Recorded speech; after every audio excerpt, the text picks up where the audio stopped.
Kita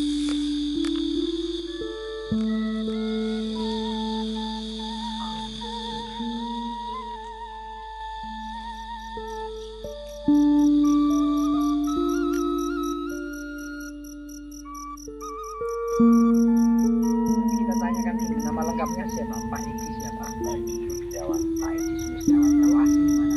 Asli Klaten. Klaten. Wah, nanti kesananya kita tanya kenapa Klaten sendiri sini. Ya, usianya berapa? Sekarang 53. 53. Sudah kenyang asam garam kehidupan. Ya, kurang. Oke, Pak Edi. Nah, saya tanya dulu ceritanya gimana kok Pak Edi dari Klaten bisa sampai sini? Nah, itu secara anu ya, nggak apa, kalau ada TV kayak lihat TV ya. Nah, dan ada waktu lupa ada begini ada begini. Kejadian baru tambah yakin loh. Berarti yang tak lihat itu kemarin itu ini kejadiannya. Sampai 2004 dari api suatu wilayah. Yang biasanya kita sering dengarnya di TV atau sandiwara radio. Ya. Itulah saya tuh masuk hutan itu masuk dimensi lain atau gimana kan ya. Itu ada rapat agung tapi bukan manusia. Wujudnya ya, macam-macam wujudnya kayak orang kayak manusia tapi kayak pakaian juga. Zaman dulu itu ada bahkan ada yang manusia modern pakai jas pakai sepatu pantopel itu ada. Dan saya kan bingung loh ini gimana kok campur aduk kayak gini. Terus waktu itu kesimpulannya apa? Nah, kesimpulannya di situ istilahnya apa? Kalau di Jawa itu mau medar kejadian yang akan datang. Waktu itu masih ingat 2004 terjadinya tsunami Aceh. Terus pesawat Garuda di Sibolangit jatuh. Kapal laut Senapati Nusantara itu kelem. Pada saat itu ya, ada yang tulis penjaringan enggak? Nah, saya ada kayak undangan itu. Disambut kayak mungkin dianggapnya saya perwakilan manusia. Nah, saya sendiri kan bingung, loh ini kok bangsa kayak gitu juga ikut campur kehidupan dunia yang real manusia. Apa enggak paham bahasanya itu yang dengar lewat telinga kayak bahasa makhluk alien nggak ngerti tapi kok bisa benar kayak dari bahasa apa saya nggak tahu. Nah, itu sudah mengalir kejadian itulah tsunami Aceh.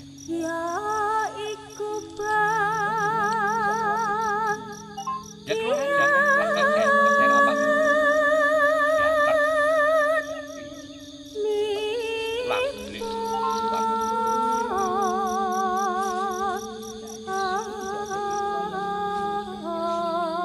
nggak ada tapi sebelum saya diikut sertakan dalam rapat itu saya masih ingat disumpah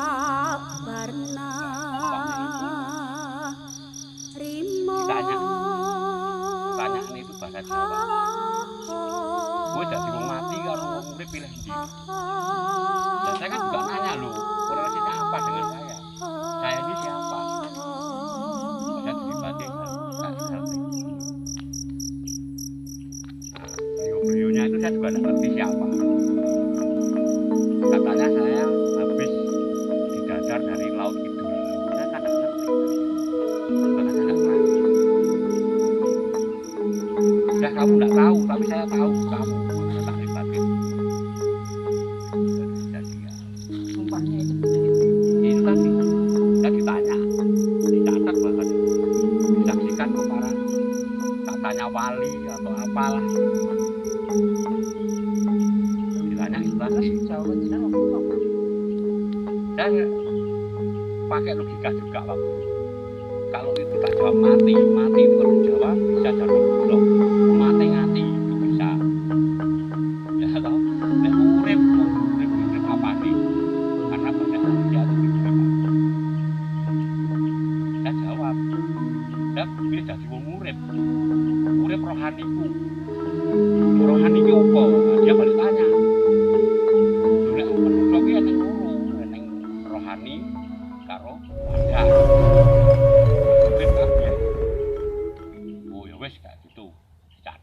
dikonsultasikan ke itu lah, terus mulailah rapat itu. Terus kemudian jenengan bisa sampai ke sini. Nah, itu perjalanan waktu 2011 itu saya masih di Merapi, di puncak Merapi, di pasar sebelah. Saya seorang diri bawa tenda itu 3 hari 2 malam. Kalau jenengan naik gunung kayak gitu bekalnya apa? Makanan, minuman? Seadanya, kadang enggak ini ya, punya telo ya telo. Kita enggak kayak orang anak-anak pendaki itu enggak. Pokoknya hari ini ada sinyal, ya sudah saya berangkat, tak mikir ini, tak mikir bekal lahiriah nanti gimana, enggak punya duit ya sudah. Nah, sampai perjalanan sini 2011 tadi, malam kedua di Pasar Bubrah itu saya lihat TV di siaran itu. Tadi kasih apa wejangan lah kalau bahasa Jawa ini. Wejangan sama beliau-beliau saya juga enggak ngerti.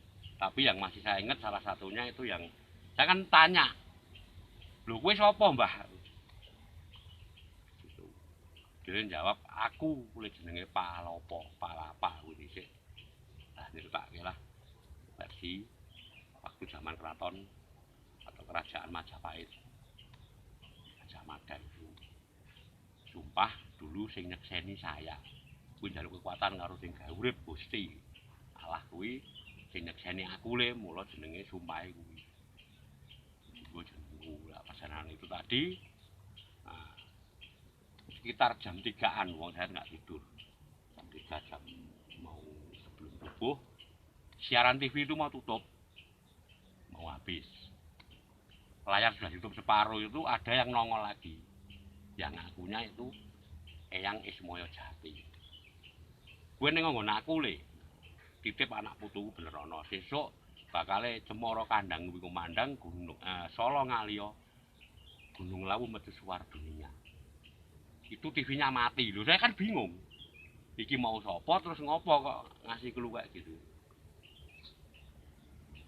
Saya kan juga berpikir sing rasional, pakai logika. Saya masih punya keluarga, masih punya anak, harus saya biayai untuk pendidikannya. Waktu itu jenengan kerja apa? Saya usaha. Saya usaha, tak tinggal semua.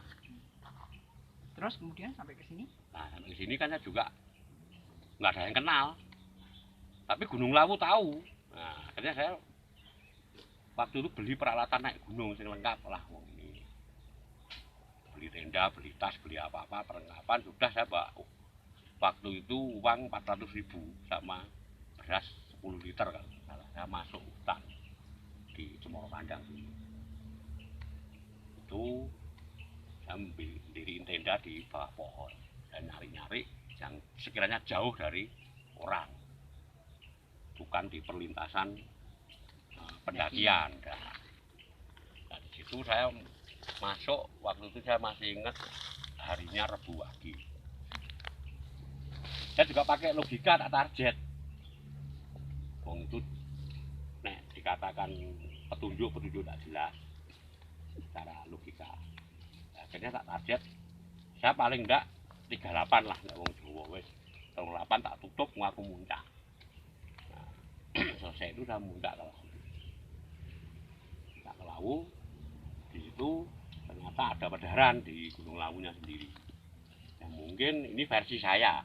Di Gunung Lawu selama ini spot-spot yang banyak dikunjungi peziarah ritualis atau spiritualis lah. Itu rata-rata kan di Argo Dalem. Ternyata saya enggak dibuka di situ.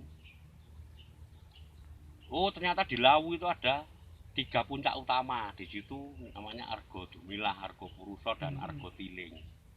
Itu simbol trinitas. Di dalam kehinduan mungkin ada trinitas Brahma, Wisnu, Siwa, atau mungkin Allah Bapa Putra di Nasraninya, atau mungkin di versi Islamnya itu Allah Nur Muhammad atau gimana, saya nggak ngerti, tapi rasa saya begitu. Terus kok ada situs-situs yang namanya Argo Dalem. Oh, setelah ini trinitas kita bisa merangkum, bisa menziarahi minimal kalau ini kembali ke diri kita sendiri, ke dalam kita sendiri, kesimpulan. Situlah argo dalam. Itu yang saya dapat di situ. Terus hubungan dengan tadi saya juga nggak ngerti masalah Cemoro Kandang Kumandang, Solo Ngaliyo, Gunung Lawu Medora Dunia itu kan saya juga nyari terus. Kok Solo Ngaliyo itu maksudnya mana, apa Wahyu Kratone? Habis kerajaan simbol benteng budaya atau Cemoro Kandang di Gunung Lawu itu yang notabene orang-orang Solo pada ngadem, bisa banyak versi toh ini. Sampai sekarang ketemu belum filosofinya? Nah di situ saya ini pribadi kemungkinan kan berjalannya waktu di sini mungkin 5 tahun sampai saat ini itu kesimpulannya kayak gitu, itu mau ganti peradaban tahun 2020 itu ya secara batiniah spirit saya terima lah gitu. Tapi kan itu kan bukan untuk konsumsi publik karena nanti saya dianggap orang gila, itu bener pora wong kaya woro itu nanti. Oke, terus kemudian penjenengan sampai di spot ini. Yeah. Gimana ceritanya? Kok Nah, di sini gitu? Saya keluar waktu itu. Saya juga berpikir untuk hidup, survive wong di sini juga. Saya tidak ada kenal, saudara juga tidak ada, teman tidak ada. Jadi saya keluar sudah dapat petunjuk semua. Nah, kebetulan di sini ada pengusaha yang mengembangkan penginapan dulu, homestay kontainer itu. Saya tuh nggak kenal sama ininya. Saya keluar dari hutan tuh kalau malam mencari tegesan dulu, warung-warung hutan. Dan buat rokok, saya kan nggak boleh menerima pengasihan orang itu dikasih. Nah, itu ngobrol-ngobrol sama jaga malamnya. Saya bisa ngomong waktu itu, bosmu orang mana mas, ini nanti bangkrut. Habis kata bendanya. Itu malam. Katanya dia dapat petunjuk setelah perjalanan spiritual dari Banten, terus Pelabuhan Ratu, ke Sancang, Garut. Dia lihat cahaya dari sini. Itu menurut beliau, saya sendiri juga nggak ngerti. Tapi ada yang menyalahgunakan tempat ini nggak? Ya kalau itu gini, karena apa ya? Jadi persepsi masing-masing ya kalau saya ya. Tapi kalau saya tahu ya akhirnya kan tak lurus ke. Misalnya gimana? Ya contoh gini, namanya alam. Ya kita jangan nyembah wit atau pohon. Kita tetap minta kepada Tuhan Yang Maha Esa atau Allah atau Tuhan Allah Gusti Pangeran Sang Hyang Widiwasa lah atau apa. Kenapa pilih tempat-tempat kayak gini? Pertama juga sepi, spot itu pengaruh di mana kita tinggal. Kalau di Buddhis, di Buddha, konsep Buddha itu ada namanya karma lingkungan. Nah, mungkin di situ bisa untuk ini. Kenapa tuh orang-orang dulu itu nyari tempat yang sepi? Untuk pertapa, mencari wangsit atau petunjuk alam semesta ini. Karena logika kita kan alam itu juga berpengaruh. Kalau kita tapa atau meditasi di pasar, kira-kira bisa enggak? Kan enggak bisa. Kita tidak terpaku dengan hal-hal yang mistis gaib, saya enggak urusan dengan itu. Bisa luruskan kayak gitu. Kalau macam kayak gini, ini apa ini Pak? Nah, kayak dupa ini bagi adat orang Jawa, mungkin Hindu, Buddha, ini sarana sembahyang. Jadi bukan pemujaan untuk ke hal-hal yang sifatnya katakan dembit atau danyang, kita tidak urusan dengan itu. Tapi kalau jenengan sendiri, jadi pendapat jenengan sendiri? Kurang lebih kayak gitu. Tidak lebihnya aromaterapi ini ya. Daripada kita sembahyang baunya tai ayam atau apa kan ya udah enak. Kalau tadi saya lihat jenengan lepas burung itu apa? Nah, itu simbolis pelepasan ke makhluk lain. Kita memberikan kemerdekaan. Karena burung itu juga punya hak untuk hidup. Tapi itu tadi udah nggak kembali lagi? Ya, dibebaskan? Dibebaskan. Kalau tadi burungnya dari mana? Itu beli. Oh, beli. Ya. Ya, secara filosofis saya menjelaskan ke teman-teman.